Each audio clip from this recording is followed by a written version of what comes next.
Right back, hour number one on the early line. Hot topic certainly flying down the right side. And Joe Ranieri's like to say, it's time to get paid. Get the M-O-N-E-Y. You know who got it yesterday? The Bears backup quarterback Tyson Bagent, a $10 million contract extension. He's feeling good about this, and we got some video from the press conference yesterday. Yeah, I think that, a lot of people don't know this, but, my dad is he's my right-hand man, and he didn't even have running water until he was in high school. So there's definitely a lot of things and people that I think I could certainly help with this gift I've been blessed with. But yeah, just little things like that. I don't really know anybody back at home with any money. So yeah, it feels good. I mean, it's certainly a weight off my shoulders and my family's shoulders. And yeah, it definitely means a lot. There you go. Emotional right there. You love to see it. Taking care of the family. Can buy his dad a couple bottles of water now with that $10 million, Joe. I mean, listen, the good news is congratulations, you $10 million. Bad news is, well, I guarantee you everybody home knows who has money now, and there are going to be a lot of people calling you, my friend. But what a great story. You got to love it. I mean, from, absolutely nowhere, wins his first start, I think, as a Bears quarterback, they haven't done that in a million years. So this kid is good for him. Great guy. And his father, by the way, 17-time world champion arm wrestler. Crazy. Yeah, I mean, what's crazy about that? You're crazy is the right word on that. Like the kids used to come over like, I'm going to arm wrestle your dad, or is that how you get that arm strength? Because I do remember the stories when he was coming into the NFL draft, coming from a smaller school, interesting background at this point, and also understanding this. Like, backup quarterback situations are key, but he's been playing really well as a backup. That's a lot of money for a kid that you probably don't even think he's going to see the field for you, but that's an investment that you make in him. And also, if Caleb is really good, you know what you do, Joe? That's a second-round pick you can flip in 2 to 3 years, and you just paid a couple dollars to keep him around and invest in it. That's a good move for the Bears. And if you do see his struggles with Caleb Williams, he can really step into the fold and do some damage. I've liked what I've seen out of this kid, like Tanner McKee in Philadelphia. You're going to pay those backup quarterbacks to stick around because they're investments in trade pieces. If things don't go correctly here, or correctly, as I say, your quarterback is good, you move them to another team. I like that. And listen, they added, don't forget, Case Keenum, right, to that room in the offseason, another veteran presence. And yet, he got the contract now with the team, and he held on to that number 2 quarterback spot all throughout training camp. So, I mean, much deserved. It could have folded, and Case Keenum could have been the number 2, but he's holding on to it. So kudos to him. Bagent, getting paid some money here, taking care of the family. You love to see that. I'll tell you what you don't like to see is injuries here before we even get to week number 1. The Atlanta Falcons look to be on the ascension this year, maybe tangling with the Tampa Bay Buccaneers to win that division. Adam Schefter tweeted out yesterday, Falcons offensive tackle Storm Norton underwent ankle surgery Tuesday, is now expected to miss 6 to 8 weeks. He wasn't expected to be a starter, but that's a depth piece. And then offensive tackle Caleb McGarry was carted off with a leg injury that necessitated an MRI. You can't get nicked up on the offensive line before the season starts, Joe. That's disaster waiting to happen. Well, especially with another, your young quarterback, which you threw to the Wolves last year in Penix Jr. Now, all of a sudden, you've got 2 of the guys that you have paid in order to protect him. And now all of a sudden you're mixing and matching in the 3rd preseason game heading into game 1. That's not a good situation at all for Atlanta. No, it's not. You take a look at those odds there in the NFC South, which you think it's going to be up for grabs, but the Buccaneers are the better team. I do think the Falcons can give them a run for the money because we'll see what we get out of the Tampa Bay Buccaneers this year. But if you're going to be damaged on the offensive line when you have a young quarterback that's just trying to go through his progressions and mature as a quarterback in the NFL, you know what hurts him the worst? Yeah, when nobody can block and he has to go one read and can't even get to his 3rd progression before he's running for his life. And Michael Penix, you don't want him running for his life here. That dude's had a lot of knee injuries over the past couple of years, Joe, but the Falcons still sit there as a plus 210 price to win that NFC South.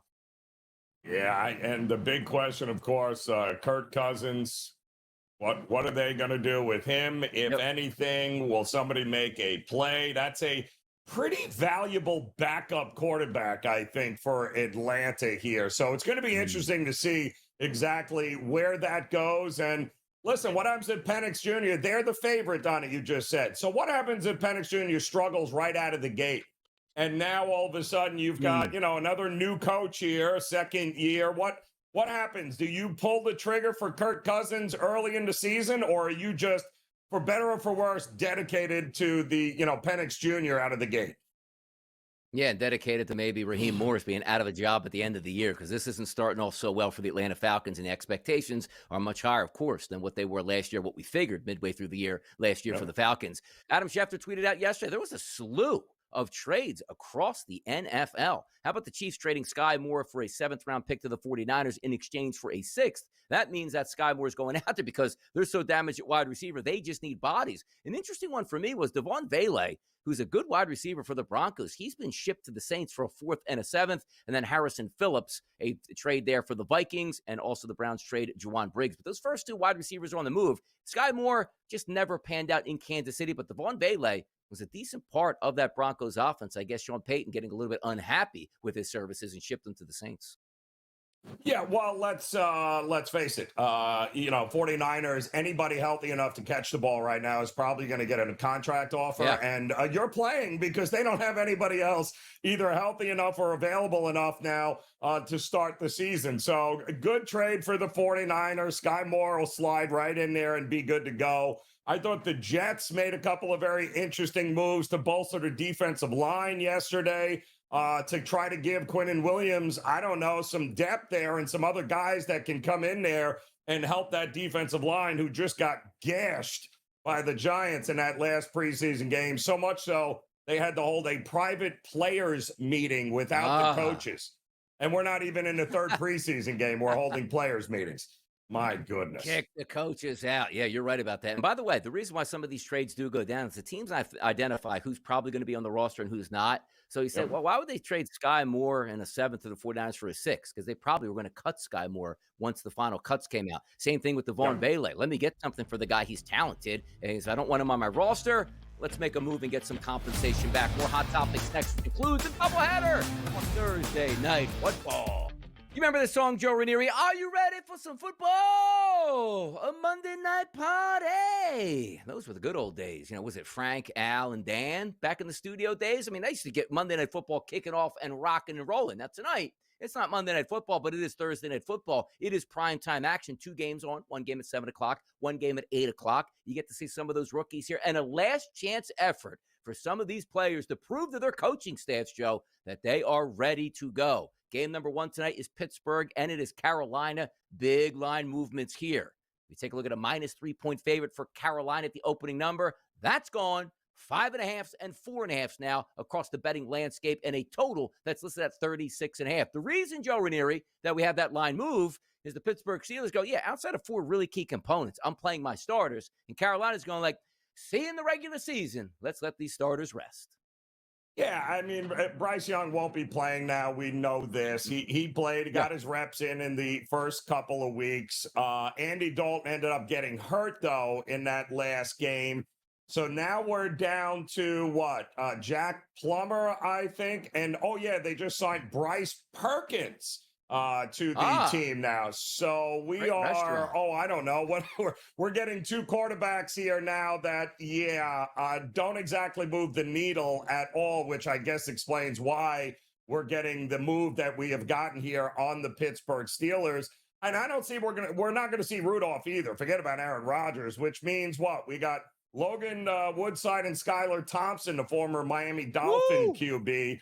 Not going to be a lot on the defensive side of the ball for either of these teams. So this is truly a game about depth for both of these teams and figuring out who's going to make that roster and who's not. Yeah, keeping it simple, too, because whenever you hear, it doesn't always go your direction. Hey, one team's going to play starters more than the other. Oh, that should be an easy victory. We know it doesn't play out like that because when they say we're playing starters, that means maybe 3 or 4 drives at a maximum in a game where you might have 15 drives. So things are going to even out in the second half. We understand. But if I'm a betting man, which I am, I would just look and say, well, I don't know if the Steelers can cover the 4.5, let's just say, or the 5.5 on a full game because there's way too many variables once you get into the second half. But if I'm going to play some of my starters and you're going to play none of your starters, I'm going to expect in that first quarter or first half to probably have the lead for the Pittsburgh Steelers. Expensive prices across the landscape, but like the -2.5, Joe, around that -150, -160 range, I could see the Steelers being up a field goal at the half if you are going to play your starters for a couple drives versus Carolina not doing that. That's the way I'd play it. But again, you're looking at the totals, which we've seen some pretty high totals in the preseason. This one's settling back in at 35.5, basically telling you we don't think there's going to be many points. Why? Because everybody's under the same mindset. Once that second half hits, let's just get out of here without any injuries and start our process towards the regular season. Yeah, and we've seen actually already this preseason that, you get some of these road favorite teams that might have an edge early, Donnie, like you're talking about. Yeah. Yeah, they've been very good in covering the first half numbers there. So, yeah, if you're expecting the Steelers to get out in front here because they got a few other things to work on with maybe a handful of starters in, yeah, then I would also look early and often for maybe Pittsburgh to cover that first half.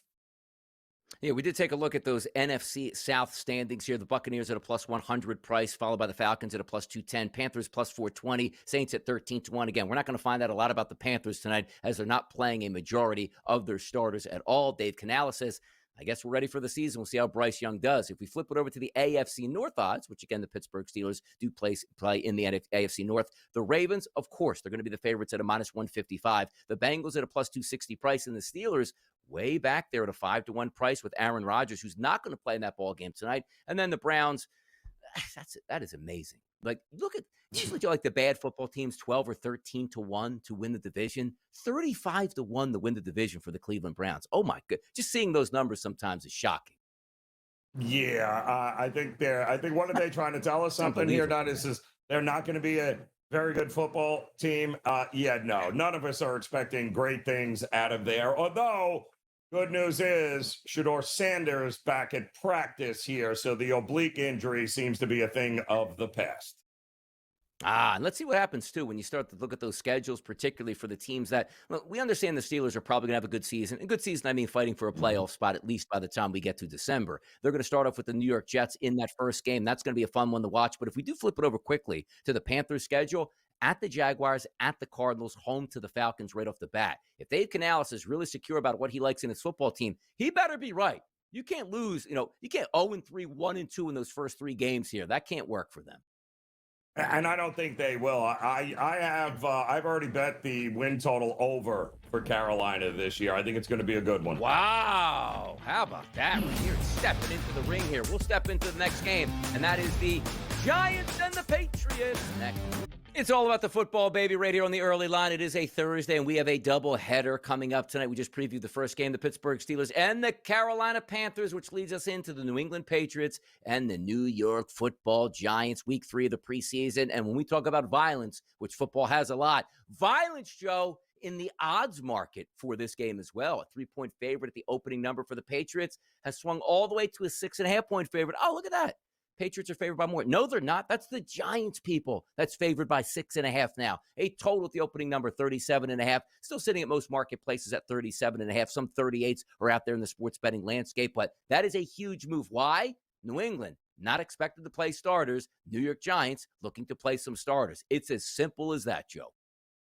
It really is. And, which means we've already seen what the quarterback room looks like for the Giants. And even if we don't get Russell Wilson for more than, a series or two, we know the guys that are backing him up have shown unbelievable moxie, including Jackson Dart, who to me has done nothing but prove to the Giants and the Giants fan base that the future looks bright at the quarterback position for you here. He's completed 74% of his passes this preseason, almost 300 yards and 3 touchdowns in just those 2 games. So, I mean, it's all clicking here for the Giants offensively. The Patriots, like you said, they're not going to be rolling a whole lot out here. Doesn't mean they're going to get pushed around with Vrabel and company. Feels like a big-time under, though, if you ask me. Feels like scoring maybe not at a premium in this game tonight.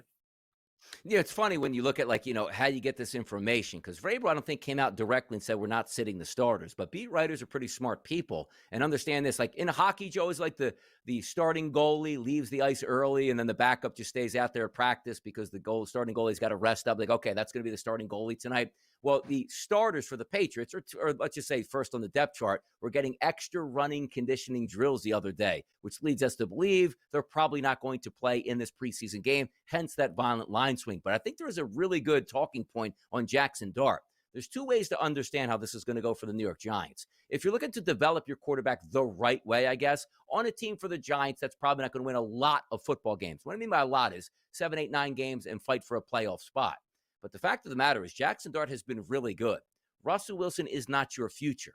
What happens if Jackson Dart plays tonight and plays extremely well again? Like, it's a great baseboard because you'd rather have your young quarterback, Joe, play extremely well than, yeah, we told you he was a rookie. This is going to take some time. He's Anthony Richardson part 2. He can't throw a pass more than 8 yards incompleted here. That's not Dart. 26 of 35, 291 passing yards, 25 or so rushing yards, 3 touchdowns, but a passer rating of a 117.7. I really like what I see. And also, the vibes coming out of the Giants camp where you see the reports from the players like, hey, man, this kid's got the goods. This kid is a leader here. So now I start to think of, yeah, you got Russell Wilson to try to make it through the season, but how long till the cat calls come in? Because that schedule is outrageous for the Giants. Like, when do we see Jackson Dart for the New York Giants this year, Joe? It's all going to depend on Russell Wilson. And to his credit, this could be a good fit for both of them because it's clear that Jackson Dart has pushed Russell Wilson. Russell Wilson might have come into this camp thinking, all right, I got a rookie I got to beat out here. And there's, oh, wait a minute. That's right. Coach Dable said that I don't have to worry about the rookie because he's not playing. I'm the starter. But yet then you saw this kid go out in the field and all of a sudden Russ has got to be like, all right, wait a minute here. I better level this up here because if not, you know what the New York fan base is going to be screaming for. And listen, Dable, for many, a lot of indications on a hot seat. So as tough as that schedule is, you can mitigate some of that with the fans, especially if you win a couple of games you're not supposed to, and you let them see Jackson Dart in action. So this all depends on how Russ looks early in the season as to when we get Jackson Dart involved. Again, that is a skull-crushing schedule for the New York Giants. Like, remember, like, if we equate it to college football, didn't we enter last year, like, the Florida Gator schedules? Like, why even show up for the season? Like, you're just asking to fire your head coach because you play, like, the number 5 team every single week. Good luck with that. That deals, like, with what we're seeing at the New York Giants this year. And if we look at the NFC East winner in the odds market here, the odds do reflect how tough that schedule is going to be for the Giants. The Eagles are the favorites at a minus 135 price. The Commanders at a plus 220. Then the Cowboys at a plus 550 as we wait for Micah Parsons. And then they're the Giants at a plus 2,200 here. Not expected to do a lot of damage. And I'm telling you, if they get 6 wins this year on that schedule, then you never know. Like, we always just try to say, okay, wins, losses on the schedule. Some of the teams that they play that we thought would be really good might be really injured when they get there, and the Giants are not. So you don't know. But I got to tell you, like, 6 wins feels like a Herculean effort for the Giants this year with that schedule. Well, that would be double what they had last year. So, I mean, that is an improvement. But I think they might shock a few people here, Donnie. I think that defense completely revamped over there and has shown in the preseason already. Yeah, they've been pretty stingy here. I think that defense can keep them in some games and give them an opportunity to win some that, A, they have no business probably being in on that schedule, but B, probably stay within a lot of numbers from an ATS perspective this year. I think this team's going to be a lot more competitive than they were a year ago. Yeah, they should be. You're right, because that defense should be better. It's almost like, boy, if you played in, like, the NFC South, you would be like, hey, man, maybe the Giants can make a run and win this division. But you're playing in such a tough division with such a tough schedule for the scheduled draws that the NFC East got this year that you can't really measure success for the Giants this year, to me, in wins and losses. Again, unless they win 2 games at that point. But if they're going to win 5, 6, or 7 games, that's a plus. And maybe Jackson Dart is a big reason for that, where he came in late in the season, picked up a couple wins in December to give you that sort of, okay, you know what? We might have found our franchise guy. He could be the real deal at this point. But as you see those odds at a 22-1 to win the division, those are certainly long shots. If we flip it over, look at the Patriots' perspective. This is one of those really intriguing teams, Joe. Spent a lot of money in the offseason on free agency. The defense looks like it got shored up real quick. Vrabel's in town. You want Drake May to take that next step. He's got some weapons on offense. Stephon Diggs, at least a veteran wide receiver to throw to, and a decent running game. I look at that odds market and say, boy, the Patriots at a plus 550 price. If the Bills were to stumble, are the Patriots that team can certainly make up ground and say, you know what? We're a pretty good football team this year. They're a tough team to wrap my head around because I like what I see, but now I just need to see the results. Yeah, the problem is, again, they are, listen, from a X's and O's perspective, a toughness, a discipline perspective, the Patriots are going to be a million times better. But they still have a very young quarterback now with his second coach and offensive coordinator. And that offensive line, a lot of question marks, Donnie, especially even now. We still have some injury concerns. It is not the same old tough offensive line of the Patriots that Brady had. That could be a big problem for this team. I mean, listen, they're not going to be committing the dumb penalties. They're not going to be shooting themselves in the foot, which is great. But that offensive line and a young quarterback doesn't spell like we're going to have instant success and win 8 or 9 games here. So I think the market's a little too high on the Patriots. Yeah, because again, it's hard to say like May is going to be that good. The wide receivers are going to work out, and everything's going to work in year number 1 of a head coach. We'll see, and there was some talent to do that. We also saw last year a horrible New England Patriots team go on the road, I believe, week 1 and knock off the Cincinnati Bengals, which was kind of wild, which brings me to the schedule here coming up for the New England Patriots in week number 1. The Raiders are at home. You are supposed to win that football game. Now, understanding, some squirrely things always happen in week number 1, and the Raiders do have some talent. They have a veteran quarterback. It's not AOC at quarterback anymore. And you say, you know what? Maybe they can pull the upset. But it almost feels like, Joe, as you said, like a referendum game right off the bat for the Patriots. You're supposed to win this game. They lose this one, and I'm back up in the air like, well, what do the Patriots actually have? And we're only talking about one game. It just feels like they matched them up with the Raiders where you are supposed to win this game. Can they win this game? Well, that's going to be the question, right? So we get Pete Carroll versus Vrabel here. I think that is going to set the tone for what we get. But that following week in Miami in September in 100 degrees, that might be an interesting game as well to keep an eye on. Exactly. Then they play the Steelers after that and the Carolina Panthers at home, and away they go into their season. But I'm interested to see how they perform against those Vegas Raiders on opening night. Doubleheader. Pittsburgh, Carolina, New England, and the New York Giants. Any quick thoughts between those two football games tonight? You know, if I had to go with anything, I think it's siding with the Pats.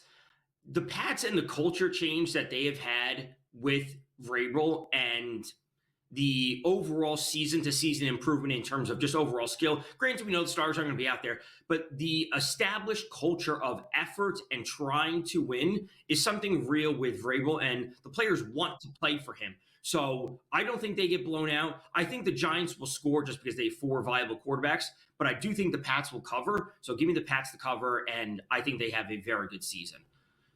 There we go. Tonight, the Giants favored by 6.5. The Pittsburgh Steelers on the road against the Panthers. They're favored by 4.5 points. Preseason football doubleheader tonight. 4 games Friday, full slate Saturday. Then we wind up in the regular season. Tom Vecchio, thanks for joining us today. Catch Tom and myself on Sunday's Pro Baseball Today show. Tom, have a good rest of your day. And we will be right back on the early line.